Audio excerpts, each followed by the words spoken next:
Good morning, students. Welcome to the class of economics. We are studying employment and unemployment, chapter 10.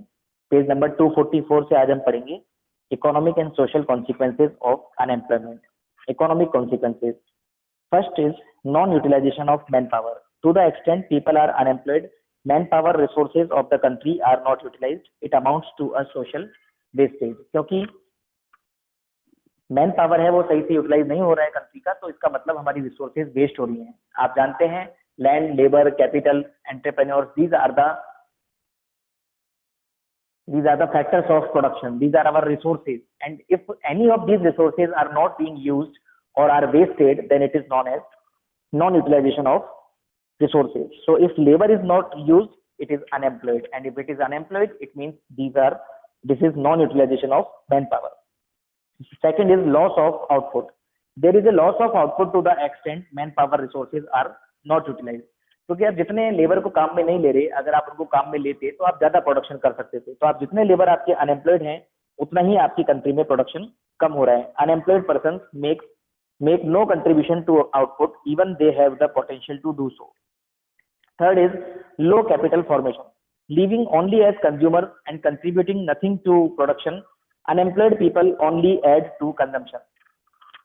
Neither do they earn nor do they save for investment. Accordingly, rate of capital formation remains low.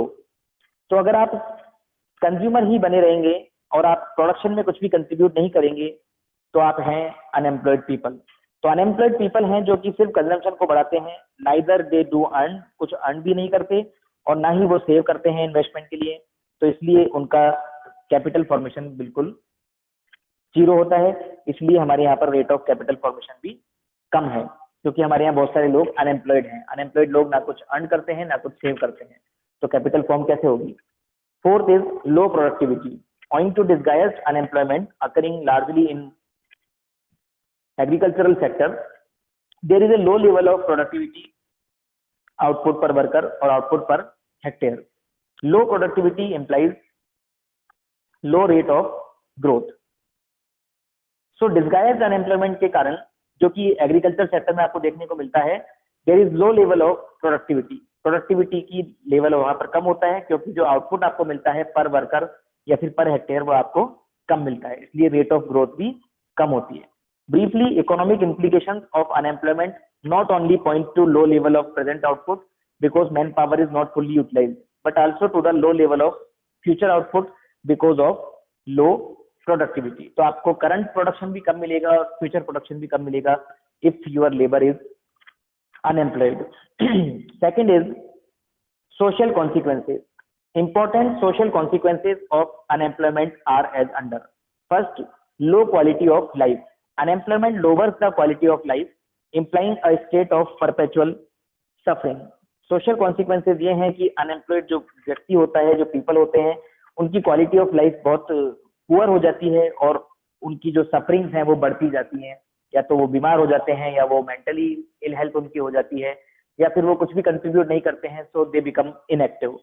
Second is greater inequality. Higher the degree of unemployment, greater the extent of inequality in the distribution of income and wealth. In such situations, growth does not occur with social justice. तो inequality जितनी ज्यादा होगी उतना ही rich और poor में gap increase होगा, और unemployment के कारण जो लोग हैं वो बहुत पुअर हो जाते हैं, and there is inequality in distribution of income and wealth also. Third is social unrest. जैसा कि पहले भी हमने पढ़ा था कि जब व्यक्ति अनएम्प्लॉयड होगा, कहीं पर उसको कुछ भी काम नहीं है, तो वो फालतू के कामों में उसका दिमाग लगेगा. Terrorism may be motivated by several other factors, but the contribution of self desperation on account of unemployment is by no means less significant. So we cannot say that directly unemployment refers to terrorism or it leads to terrorism, but unemployed people are so distressed and are so in tension or depression that they can be changed, their mind can be washed out in the form of terrorism. They can be misguided and they can be used for increasing the social unrest. So unemployment is a very major dangerous problem and it should be solved very fast. Fourth is class struggle. Unemployment divides the society into haves and have-nots. Accordingly, there is class conflict that compounds the problem of social unrest. तो एक society में दो part हो जाते हैं, that is rich and poor, haves and have nots, और unemployment से ये जो डिवाइडेशन है ये और ज्यादा इंक्रीज हो जाता है. There will be more gap between rich and poor and it will lead to class struggle. हर जो अमीर अपने आप को ज्यादा समझेगा और गरीब अपने आप को कम समझेगा. तो इससे क्या होगा, सोसाइटी दो पार्ट्स में डिवाइड हो जाएगी and social unrest will increase. Briefly, unemployment is a social menace, that is evil, एक पाप की तरह है, ये एक अभिशाप है, as it denies social justice, क्योंकि इससे सोशल जस्टिस नहीं होता है. एनएन से सोशल अनरेस्ट, बहुत ज्यादा इससे अशांति फैल सकती है और हैव्स और हैव नॉट्स के बीच में डिस्पेरिटी हो सकती है. Suggestions to solve the problem of unemployment in India. In India during 1999, 2000 and 2004-05, labor force has increased at the rate of 2.84% per annum, whereas employment has increased at the rate of 2.62%. Employment growth कम है. It has further decelerated to the 1.02% in 2009-10, और 2009-10 में तो employment की जो rate है वो 1.02% की रह गई. Consequently, the number of people remaining unemployed has tend to rise over time. तो देखा जाए तो नंबर ऑफ पीपल जो अनएम्प्लॉयड हैं वो बढ़ते जा रहे हैं. इन 2018-19, 6.9% of the available workforce is unemployed. This is projected figure. तो एक एस्टिमेशन है कि 2018-19 में 6.9% जो अवेलेबल लेबर फोर्स है वो अनएम्प्लॉयड है. How can this problem be solve? Following are some important suggestions. सबसे पहला सजेशन है एम्प्लॉयमेंट को इंक्रीज करने के लिए, अनएम्प्लॉयमेंट को दूर करने के लिए, वो है increase in production. To increase employment it is essential to increase production in agriculture and industrial sector. ज्यादा प्रोडक्शन होगा तो ज्यादा लेबर को हम काम देंगे, तो उससे अनएम्प्लॉयमेंट दूर होगा. Development of small and cottage industries should be encouraged. Foreign trade should be encouraged and production of industries, minerals and plantation should be accelerated. Greater the production, greater is the demand for labour. तो जितना production करेंगे उतना ही आपकी labour की demand भी बढ़ेगी. Increase in productivity. Demand for labour is directly related to the productivity of the labour. जो labour जितना स्किल्ड होगा, जितना ट्रेंड होगा, उतना ही वो प्रोडक्टिव होगा और उतना ही उसको जल्दी एम्प्लॉयमेंट मिलेगा.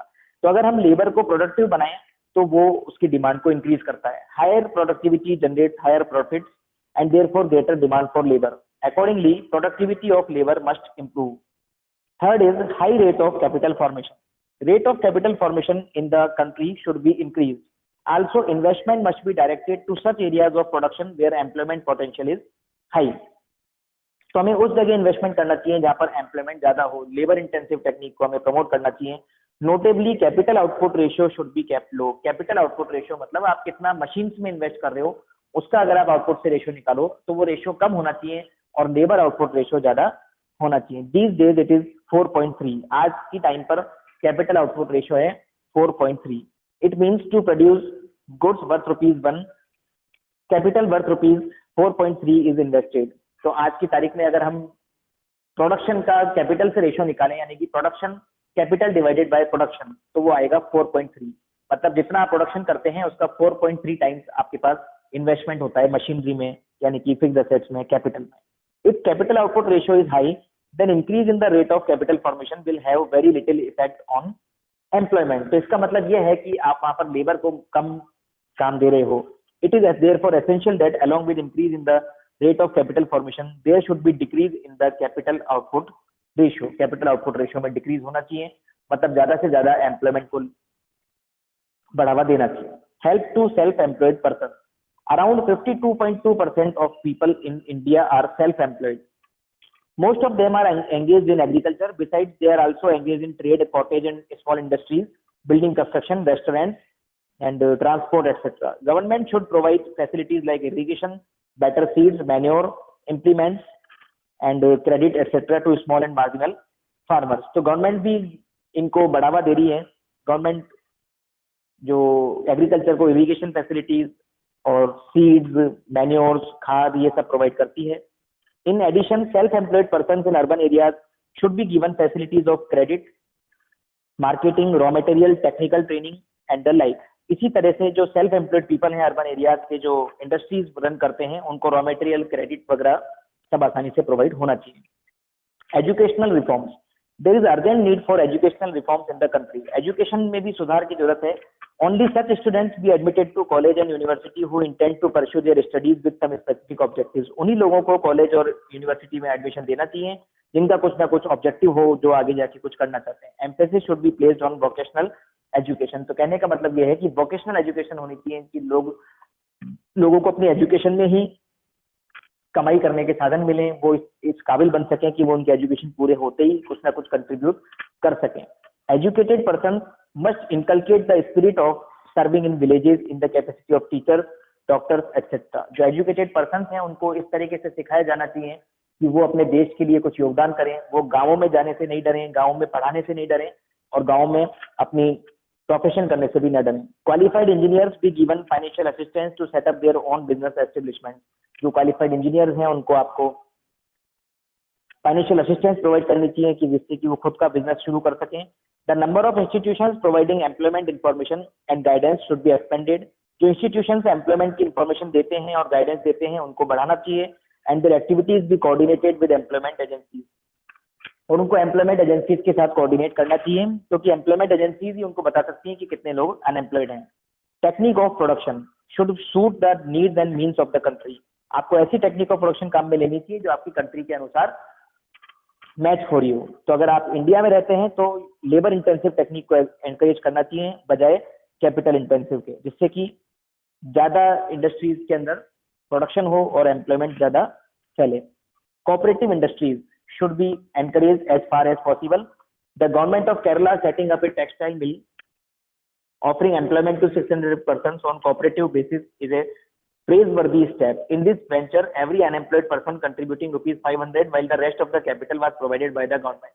Such initiatives must be encouraged. तो मजदूरों को मिलाकर ही वहां पर गवर्नमेंट ने एक कोऑपरेटिव फॉर्म बना दिया। हर मजदूर 500 रुपए अपना लगाकर एक इंडस्ट्री में अपना वो कंट्रीब्यूटर बन जाता है और उसी इंडस्ट्री में वो खुद भी काम करता है और गवर्नमेंट भी उस इंडस्ट्री को मदद करती है, बाकी का कैपिटल गवर्नमेंट लगाती है। तो इससे बहुत से लोगों को एम्प्लॉयमेंट मिल सकता है। Importance to employment programme in plan. Such programme should be given greater importance in plan which are likely to raise the level of employment. The programs that can be best serve this end are irrigation projects, road construction, flood control, forestry, rural electrification, soil conservation and the development of small industries. So ऐसे programme हमें planning में लाने चाहिए जिससे कि ज्यादा से ज्यादा लोगों को एम्प्लॉयमेंट मिल सके। Crash employment programs should not be encouraged as these programs tend to swallow resources without a corresponding rise in employment on permanent basis. तो ऐसे एम्प्लॉयमेंट प्रोग्राम नहीं होने चाहिए जो कि दूसरों की नौकरी को भी खा जाएं और ज्यादा एम्प्लॉयमेंट जनरेट ना करें। So government should promote employment programs which are related to road construction, irrigation projects, क्योंकि इससे ज्यादा लोगों को एम्प्लॉयमेंट मिलता है। थोड़े छोटे कम लोगों को एम्प्लॉयमेंट मिलने वाले प्रोग्राम से कोई फायदा नहीं होगा। तो यहीं तक पढ़ेंगे आज हम। आप यहाँ तक के नोट्स बनाएं और कल हम इस चैप्टर को पूरा करेंगे और नेक्स्ट चैप्टर शुरू करेंगे। Have a good day, thank you.